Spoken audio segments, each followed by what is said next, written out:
ভাইরে, মালয়েশিয়া যে আজ উন্নত রাষ্ট্রে পরিণত হয়েছে এর পিছনে সবচেয়ে বড় অবদান শহীদ প্রেসিডেন্ট জিয়াউর রহমানের।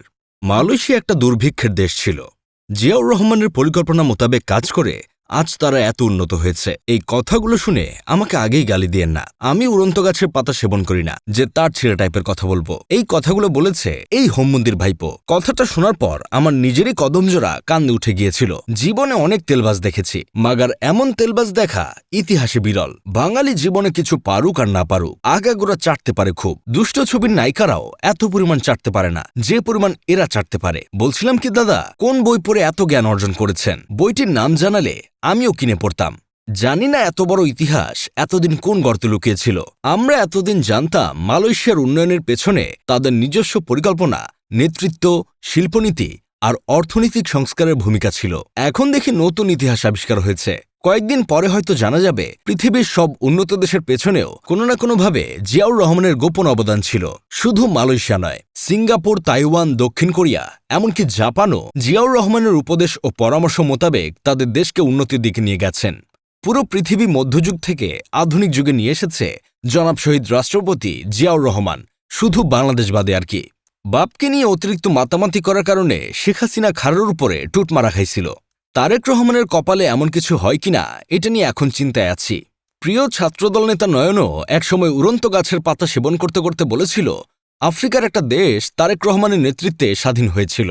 আমার লিটল মনে স্মল একটা প্রশ্ন, এদের কাছে কুষ্টিয়ার পাতা সাপ্লাই দেয় কোন হালারপো? পাতা দিবি ভালো কথা, কিন্তু মেয়াদ উত্তীর্ণ পাতা দিস কোন কারণে? একটা জরিপে দেখা গেছে বিএনপি সরকার ক্ষমতায় আসার 100 দিনের মধ্যে হয়েছে 605 জন।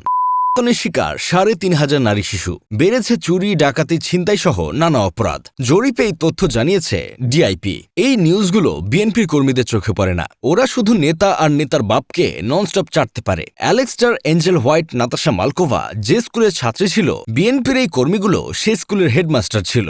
কয়েকদিন আগে একটা নিউজ দেখলাম, প্রধানমন্ত্রী তারেক রহমানের বগুড়ার গাবতলী উপজেলার বাগবাড়ি সফরকে কেন্দ্র করে স্থানীয় সরকার প্রকৌশল অধিদপ্তর এলজিইডি প্রায় আধা কিলোমিটার কাঁচা সড়কে ইট ও বালু ফেলে দ্রুত চলাচল উপযোগী করে তোলে। সফর শেষে ওই সড়ক থেকে ইট আবার খুলে নিয়ে যায়। স্থানীয়রা বলছে প্রধানমন্ত্রী আসবে জেনে ইটের ভাটা থেকে 10 লাখ টাকা দিয়ে ইটগুলো ভাড়া করে নিয়ে এসেছিল। প্রধানমন্ত্রী চলে যাবার পর ইটগুলো আবার তুলে ফেরত দেওয়া হয়। চিন্তা করেন ভাই অবস্থা।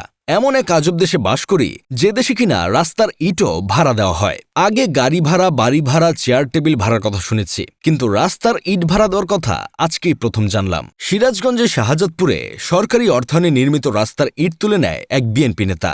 রাস্তা নির্মাণের মাত্র 4 দিন পরে এই মহৎ কাজটি করে বিএনপি নেতা। এর আগেও দেখেছি যশোরের শার্শায় চাঁদা না দেওয়ায় রাস্তার ইট তুলে ফেলে স্থানীয় বিএনপি নেতা আর তার ছোট ভাই। এইসব দেখে আমার বন্ধু কেরামত বলছে, আমি বুঝলাম না এই ইটের প্রতি বিএনপি নেতাকর্মীদের এত রাগ ক্ষোভ কেন? কিছু হলেই রাস্তার ইট তুলে ফেলে।